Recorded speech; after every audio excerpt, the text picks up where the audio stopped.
ഇനി ജീവിതശൈലി രോഗങ്ങൾ നോക്കുകയാണെങ്കിൽ ഡയബറ്റിസ് അഥവാ പ്രമേഹം, അതുപോലെ തന്നെ ബി നമ്മൾ ഹൈപ്പർ ടെൻഷൻ എന്നൊക്കെ പറയും, ഫാറ്റി ലിവർ, കൊളസ്ട്രോൾ കൂടുതലായിട്ട് കണ്ടുവരിക. ഇങ്ങനെയുള്ള പ്രശ്നങ്ങളൊക്കെ ആളുകളിൽ ഒരുപാടധികം, അതായത് മുൻപുള്ളതിന് വെച്ച് നോക്കുകയാണെങ്കിൽ ഇപ്പം ഒരുപാട് കൂടിക്കൊണ്ടിരിക്കുകയാണ്. അതായത് ജീവിതശൈലി നമ്മളിത് മാറിയതുകൊണ്ടാണ് ഈ അസുഖങ്ങളൊക്കെ ഒരുപാട് കൂടുന്നത്. ഇപ്പം ബി വേണ്ടി മെഡിസിൻ എടുക്കുന്ന ആളുകളൊക്കെ ഉണ്ടായിരിക്കും. നിങ്ങൾക്ക് ബി മെഡിസിൻ ഒക്കെ സ്വയം അങ്ങ് നിർത്താനൊന്നും പാടില്ല. നിങ്ങളിപ്പോ മെഡിസിൻ കഴിക്കുന്നുണ്ടെങ്കിൽ അത് എല്ലാ ദിവസവും കണ്ടിന്യൂ ചെയ്യുക. പക്ഷെ നമ്മൾ നോർമൽ ആയിക്കൊണ്ടിരിക്കുകയാണ്, വലിയ പ്രശ്നങ്ങളൊന്നും ഇല്ലെങ്കിൽ നമ്മുടെ ഡോക്ടറിന്റെ നിർദ്ദേശപ്രകാരം മാത്രം നമുക്കത് കുറയ്ക്കുകയൊക്കെ ചെയ്യാം. എന്നാൽ ചില ആളുകളുണ്ട്, എന്താണ്, നിങ്ങൾ ബി മരുന്ന് കഴിക്കുന്നുണ്ടാവും, അതിന്റെ കൂടെ തന്നെ നിങ്ങൾ കൂട്ടുന്ന എല്ലാ ഭക്ഷണങ്ങളും കഴിക്കുന്നുണ്ടാവും. അതായത് നിങ്ങൾക്ക് ആ മെഡിസിൻ സ്റ്റോപ്പ് ചെയ്യാനും പറ്റത്തില്ല, നിങ്ങൾക്ക് ഈ ഭക്ഷണങ്ങളൊക്കെ കഴിക്കുകയും വേണം എന്നുള്ള ചിന്തയിലുള്ള ആളുകളൊക്കെ ഉണ്ടായിരിക്കും. അപ്പൊ നിങ്ങൾ എല്ലാവരും മനസ്സിലാക്കേണ്ടത്, നിങ്ങൾ മെഡിസിൻ എടുക്കുന്നുണ്ടെങ്കിൽ അത് എല്ലാ ദിവസവും അത് കണ്ടിന്യൂ ചെയ്യാൻ വേണ്ടി തന്നെ നോക്കണം. നിങ്ങൾക്ക് അത് കുറയ്ക്കേണ്ട, അല്ലെങ്കിൽ നിങ്ങൾക്ക് ഒക്കെ നോർമലായിട്ട് വരുന്നുണ്ടെങ്കിലൊക്കെ ചിലപ്പോൾ നിങ്ങളുടെ ഡോക്ടർ തന്നെ അത് കുറച്ച് തരുമൊക്കെ ചെയ്യും. അപ്പൊ ഞാൻ ഇന്നത്തെ വീഡിയോയിൽ നിങ്ങളൊരു ഡിസ്കസ് ചെയ്യുന്നത്, നമുക്ക് എങ്ങനെ നാച്ചുറലി അല്ലെങ്കിൽ നമുക്ക് എങ്ങനെ നമ്മളെ ഭക്ഷണമൊക്കെ കൺട്രോൾ ചെയ്തിട്ട് ഈ ഒരു നോർമൽ അവസ്ഥയിലോട്ട് കൊണ്ടുവരാൻ സാധിക്കും എന്നുള്ളത്.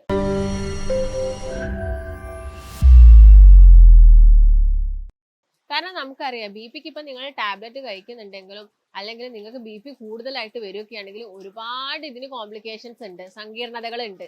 അതായത് പി പെട്ടെന്ന് കൂടുന്ന സമയത്തൊക്കെ നമ്മൾ കേൾക്കാറുണ്ട്, പെട്ടെന്ന് സ്ട്രോക്ക് വന്നു, അല്ലെങ്കിൽ തലയിലോട്ട് പോകുന്ന ഞരമ്പിന് പെട്ടെന്ന് അത് ബ്രേക്ക് ആയിട്ട് പെട്ടെന്ന് ആള് കുഴഞ്ഞു വീണ് മരിച്ചു എന്നുള്ള കാര്യങ്ങളൊക്കെ നമ്മൾ എല്ലാവരും കേൾക്കുന്നതാണ്.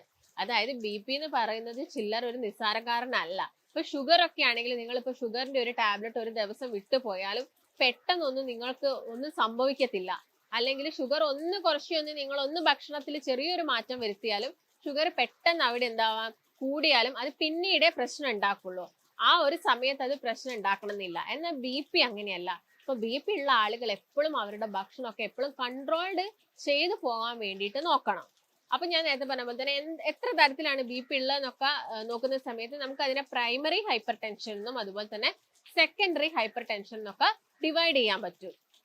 പ്രൈമറി ഹൈപ്പർ ടെൻഷൻ എന്നൊക്കെ പറയുന്നത്, നിങ്ങൾ പെട്ടെന്ന് ഡോക്ടർ അടുത്തൊക്കെ പോകുന്ന സമയത്ത് പെട്ടെന്ന് ഡോക്ടർ ഒന്ന് ചെക്ക് ചെയ്യാൻ നോക്കുമ്പോൾ പെട്ടെന്ന് തന്നെ നമുക്ക് ആ ഒരു ടെൻഷൻ അല്ലെങ്കിൽ ആ ഒരു പേടി കൊണ്ട് നമ്മുടെ ഒന്ന് കൂടുന്ന ഒരു സിറ്റുവേഷനെയാണ് നമ്മൾ പ്രൈമറി എന്ന് പറയുന്നത്.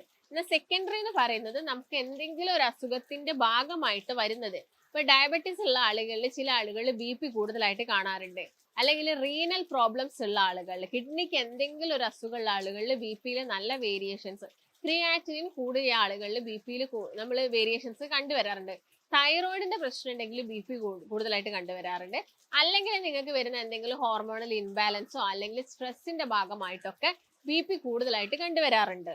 അപ്പൊ ഞാൻ നേരത്തെ പറഞ്ഞ പോലെ തന്നെ ഇതിന്റെ സങ്കീർണതകൾ എന്തൊക്കെയാണ് ഞാൻ നേരത്തെ പറഞ്ഞു. സ്ട്രോക്ക് വരാനുള്ള ചാൻസസ് ഒരുപാട് കൂടുതലാണ്. അതുപോലെ തന്നെ കാർഡിയാക് ഡിസീസസ് എന്ന് വെച്ചാൽ നമ്മളെ ഹൃദയ സംബന്ധമായ അസുഖങ്ങൾ വരാനുള്ള ചാൻസസ് ഒക്കെ കൂടുതലാണ്. അപ്പൊ നിങ്ങൾ ഇങ്ങനെ വരുന്ന ആളുകൾ അല്ലെങ്കിൽ അമിത വണ്ണുള്ള ആളുകളിലൊക്കെ പെട്ടെന്ന് ഷൂട്ട് ചെയ്യാറുണ്ട്. കൂടുന്ന സമയത്തോ അല്ലെങ്കിൽ മെല്ലെ മെല്ലെ കൂടി വരുന്ന സമയത്തൊന്നും നമ്മുടെ ശരീരത്തിൽ വലിയ ലക്ഷണങ്ങളൊന്നും ഉണ്ടാവാറില്ല, അല്ലെ? പെട്ടെന്ന് കൂടി കുഴഞ്ഞു വീണു എന്നാണ് നമ്മൾ കേൾക്കാറ്. അതിന്റെ മുൻപത്തെ ദിവസങ്ങളിലൊന്നും വലിയ പ്രശ്നങ്ങളൊന്നും ഉണ്ടാവാറില്ല. ഇപ്പൊ നിങ്ങൾക്ക് ഒരു തവണ നോക്കി, നിങ്ങൾ കുറച്ച് വണ്ണുള്ള ആണ് എന്ന് കരുതുക, എന്നിട്ട് നിങ്ങൾ ഒരു തവണ ലാബിലൊക്കെ പോയിട്ട് നോക്കിയിട്ട് അത്യാവശ്യം കൂടുതലായിട്ട് കണ്ടിട്ടുണ്ടെങ്കിൽ നിങ്ങൾ എന്ത് ചെയ്യണം, ഒരു 2 ദിവസം ഗ്യാപ്പ് ഇട്ടിട്ട് ആ എല്ലാ ദിവസവും മോണിറ്റർ ചെയ്യാൻ വേണ്ടിയിട്ട് നോക്കണം. അതായത് പോയിട്ട് ചെക്ക് ചെയ്യുക, കുറയുന്നുണ്ടോ, നിങ്ങൾ ഭക്ഷണമൊക്കെ ഒന്ന് കൺട്രോൾ ചെയ്യുക, മരുന്ന് കൃത്യമായിട്ട് കഴിക്കാം, എന്നിട്ട് നിങ്ങൾ എന്ത് ചെയ്യണം, അവിടെ മോണിറ്റർ ചെയ്യാൻ വേണ്ടിയിട്ടും കൂടി നോക്കണം. ഇല്ലെങ്കിൽ നമുക്ക് പെട്ടെന്നുള്ള കോംപ്ലിക്കേഷൻസ് ഒക്കെ ഉണ്ടാവാനുള്ള ചാൻസസ് കൂടുതലാണ്. അതുപോലെ തന്നെ നിങ്ങൾ നോക്കേണ്ട ഒരു കാര്യം എന്ന് വെച്ചാൽ ഭക്ഷണ ക്രമീകരണമാണ്. നമുക്ക് ഭക്ഷണത്തിൽ പല കാര്യങ്ങളും നമ്മൾ ഒഴിവാക്കാൻ ശ്രമിക്കുന്നുണ്ടെങ്കിൽ തന്നെ നമുക്ക് കുറച്ചെടുക്കാൻ സാധിക്കും. അതിൽ ആദ്യം തന്നെ എന്താണ്, സോഡിയം അടങ്ങിയിട്ടുള്ള ഉപ്പ് നിങ്ങൾ കൂടുതലായിട്ട് കഴിക്കുന്നുണ്ടെങ്കിൽ, പേഷ്യൻസിനോട് നമ്മൾ എല്ലാവരും പറയാണ്ട്, നിങ്ങൾ വളരെ കുറച്ച് ഉപ്പ് മാത്രമേ ഒരു ദിവസം കഴിക്കാൻ പാടുള്ളൂ. എന്നാൽ ഇങ്ങനെ മെഡിസിൻ എടുക്കുന്ന ആളുകൾ ചെയ്യുന്ന ഒരു തെറ്റ്, അവർ പപ്പടം കഴിക്കുന്നുണ്ടാവും, അവർക്ക് എല്ലാ ദിവസവും അച്ചാറ് വേണ്ടി വരും, അവർക്ക് എല്ലാ ദിവസവും പൊരിച്ചതും വറുത്തതും ആയിട്ടുള്ള മത്സ്യങ്ങളോ മാംസങ്ങളോ ഒക്കെ ആവശ്യമായിരിക്കും. നിങ്ങൾ അതൊക്കെ ഒന്ന് ഒഴിവാക്കുകയാണെങ്കിൽ നിങ്ങൾക്ക് ബി പിക്ക് വേണ്ടി ഇങ്ങനെ കാലാകാലം മെഡിസിൻ എടുക്കുന്നതൊക്കെ നമുക്ക് കുറച്ചുകൊണ്ട് വരാൻ സാധിക്കും. അപ്പൊ ഇതൊക്കെയാണ് നിങ്ങൾ മെയിൻ ആയിട്ട് നോക്കേണ്ടത്. അപ്പം ഭക്ഷണത്തിന്റെ കേസ് നോക്കുകയാണെങ്കിൽ ഇന്ദുപ്പാണ് കൂടുതലായിട്ടും ഭക്ഷണത്തിൽ ഇൻക്ലൂഡ് ചെയ്യേണ്ടത്. ഇങ്ങനെയുള്ള ആളുകൾ അവരുടെ ഭക്ഷണത്തിൽ ഇന്ദുപ്പാണ് ഇൻക്ലൂഡ് ചെയ്യേണ്ടത്. പക്ഷെ അതും ഒരു പരിധിയിൽ കൂടാൻ പാടില്ല.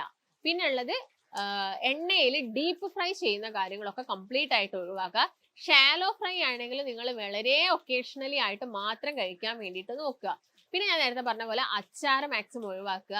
അതുപോലെ ഉണക്കമീൻ, ചില ആളുകൾ ഉണക്കമീൻ ഒരുപാട് കഴിക്കുന്ന ആളുകൾ ഉണ്ടായിരിക്കാം. അപ്പൊ അങ്ങനെയുള്ള ശീലങ്ങളൊക്കെ നിങ്ങൾ മാക്സിമം ഒഴിവാക്കുക. പിന്നെ നിങ്ങളെ ഭക്ഷണത്തിൽ ധാരാളം ഫ്രൂട്ട്സും വെജിറ്റബിൾസും കഴിക്കാം. ഫ്രൂട്ട്സിന്റെ കേസ് നോക്കുകയാണെങ്കിൽ മാതളൊക്കെ നമ്മളെ BP കുറയ്ക്കാൻ വേണ്ടിയിട്ട് സഹായിക്കും. അതുപോലെ തന്നെ നിങ്ങൾ എല്ലാ ദിവസവും നേന്ത്രപ്പഴം കുറയ്ക്കുകയാണെങ്കിലും അത് നമ്മുടെ BP കുറയ്ക്കാൻ വേണ്ടിയിട്ടാണ് സഹായിക്കുന്നത്. അപ്പൊ ഇങ്ങനെയുള്ള ഫ്രൂട്ട്സ് ഒക്കെ നിങ്ങൾ എല്ലാ ദിവസവും കഴിക്കാൻ വേണ്ടിയിട്ട് നോക്കുക. ഇതിന്റെ കൂടെ തന്നെ നിങ്ങൾ ബീട്രൂട്ട് എല്ലാ ദിവസവും എന്ത് ചെയ്യാൻ കഴിക്കാൻ വേണ്ടിയിട്ട് നോക്കുക. അത് ജ്യൂസ് അടിച്ച് പഞ്ചസാര ഒന്നും ഇടാതെ ഉപ്പൊന്നും ഇടാതെ ചുമ്മാ ജസ്റ്റ് ഒന്ന് നിങ്ങൾക്ക് എന്ത് ചെയ്യാം, ഒന്ന് ക്രഷ് ചെയ്യുക, അല്ലെങ്കിൽ ഒന്ന് ജ്യൂസ് അടിച്ച് നിങ്ങൾക്ക് അത് ഇൻജസ്റ്റ് ചെയ്യാം. അതിലെ ഫൈബേഴ്സ് നഷ്ടപ്പെടാതിരിക്കാൻ നിങ്ങൾ അത് ചുമ്മാ കട്ട് ചെയ്ത് കഴിക്കേണ്ടി വരും. ജ്യൂസ് അടിക്കുന്ന സമയത്ത് കുറച്ചും കൂടി വാട്ടറി വെള്ളം ആയതുകൊണ്ട് തന്നെ നമുക്ക് കുടിക്കാൻ സുഖമായിരിക്കും. അപ്പൊ അതൊന്ന് നിങ്ങൾ ട്രൈ ചെയ്യുക. അതുപോലെ തന്നെ ഫ്ലാക്സ് സീഡ്സ്, ചണവിത്ത് എന്ന് പറയും. ഈ ചണവിത്ത് നിങ്ങൾ എന്ത് ചെയ്യാം, തലേ ദിവസം രാത്രി മോരിലൊക്കെ കുതിർത്ത് വെച്ചിട്ട് പിറ്റേ ദിവസം രാവിലെ തന്നെ കഴിക്കുകയാണെങ്കിൽ നമുക്ക് ഈ BP കുറച്ചുകൊണ്ട് വരാൻ വേണ്ടിയിട്ട് സാധിക്കും. അധികം പ്രായമൊന്നുമില്ല, പക്ഷെ കുറച്ച് വണ്ണുണ്ട്. ഇങ്ങനെയുള്ള ആളുകളിൽ BP കൂടുതലായിട്ട്, അതായത് ഒരു 27-28 വയസ്സൊക്കെ ആകുന്ന സമയത്ത് നിങ്ങൾക്ക് BP നോക്കുന്ന സമയത്ത് 140-90 ഉണ്ടെങ്കിൽ അവരിൽ കുറച്ച് BP കൂടുതലാണ്. നോർമലായിട്ട് നമ്മുടെ BP എന്ന് പറയുന്നത് 120-80 പക്ഷെ അത് അതിൽ കൂടെ ഒരു പ്രായത്തിന്റെ കണക്കുണ്ട്. നിങ്ങൾക്ക് ഒരു 60 വയസ്സൊക്കെ ആയിട്ട് നിങ്ങൾക്ക് ഒരു 130-90 ആകുന്ന സമയത്ത് വലിയ പ്രശ്നങ്ങളൊന്നുമില്ല. പക്ഷെ ആ ഒരു റേഞ്ചിൽ നിന്ന് അത് കൂടാൻ പാടില്ല. അതാണ് നിങ്ങൾ മെയിൻ ആയിട്ട് നോക്കേണ്ടത്. അപ്പൊ ഞാൻ നേരത്തെ പറഞ്ഞ പോലെ 27-28 വയസ്സാണ്, കുറച്ച് വണ്ണുണ്ട്, BP ഒക്കെ കൂടുതലൊക്കെ ആണെങ്കിൽ നിങ്ങൾ എന്ത് ചെയ്യുക, നിങ്ങൾ ആ സമയത്ത് നിങ്ങൾക്ക് മെഡിസിൻസ് ഒക്കെ കഴിക്കാനൊക്കെ ഭയങ്കര ബുദ്ധിമുട്ടായിരിക്കും. ഇങ്ങനെയുള്ള ആളുകളാണെങ്കിൽ മാക്സിമം വർക്കൗട്ട് ചെയ്യുക. എന്താണെങ്കിലും കാർഡിയാക് വർക്കൗട്ട് തന്നെ നിർബന്ധമായിട്ടും ചെയ്യണം. ഭക്ഷണത്തിൽ ഞാൻ പറഞ്ഞ പോലെയുള്ള കാര്യങ്ങളൊക്കെ ഒഴിവാക്കുക. റെഡ് മീറ്റ് കംപ്ലീറ്റ് ആയിട്ട് നിർത്തണം. ബീഫ്, മട്ടൻ ഒക്കെ കംപ്ലീറ്റ് ആയിട്ട് ഒഴിവാക്കണം. കാരണം അവർക്ക് വണ്ണം വെക്കാൻ ഇനി പാടില്ല, കൊഴുപ്പ് അവരുടെ ശരീരത്തിൽ ഉണ്ടാവാൻ പാടില്ല. അപ്പൊ അങ്ങനെയുള്ള കാര്യങ്ങളൊക്കെ ഒഴിവാക്കുക. അതിന്റെ കൂടെ തന്നെയാണ് ഞാൻ നേരത്തെ പറഞ്ഞ ഫ്ലാക്സ് സീഡ്സും ഓരിൽ കുതിർത്ത് വെച്ചിട്ട് രാവിലെ കഴിക്കുക. വാൾനട്ട് BP കുറയ്ക്കാൻ വേണ്ടി സഹായിക്കുന്നതാണ്. ഇപ്പൊ വാൾനട്ട് ആണെങ്കിൽ ഒരു 5 മുതൽ 8 വരെ വാൾനട്ട് നിങ്ങൾക്ക് ഡെയിലി കഴിക്കാം. ഈ കാര്യങ്ങളൊക്കെ നിങ്ങൾ ശ്രദ്ധിക്കുകയാണെങ്കിൽ നമ്മുടെ ശരീരത്തിൽ ഈ കൂടുന്ന ഹൈപ്പർ ടെൻഷൻ, നമ്മുടെ രക്തധമനികളിലൊക്കെ കൂടുന്ന ടെൻഷൻ നമുക്ക് കുറച്ചുകൊണ്ട് വരാൻ വേണ്ടിയിട്ട് സാധിക്കും. അപ്പൊ നിങ്ങൾക്ക് ഇതിനെ കുറിച്ചിട്ട് എന്തെങ്കിലും സംശയങ്ങളോ കാര്യങ്ങളോ ഒക്കെ ഉണ്ടെങ്കിൽ നിങ്ങൾ താഴെ കാണുന്ന നമ്പറുമായിട്ട് ബന്ധപ്പെടുക. നമുക്ക് മറ്റൊരു നല്ല ഹെൽത്ത് ടോപ്പിക്കുമായിട്ട് വീണ്ടും കാണാം. നന്ദി.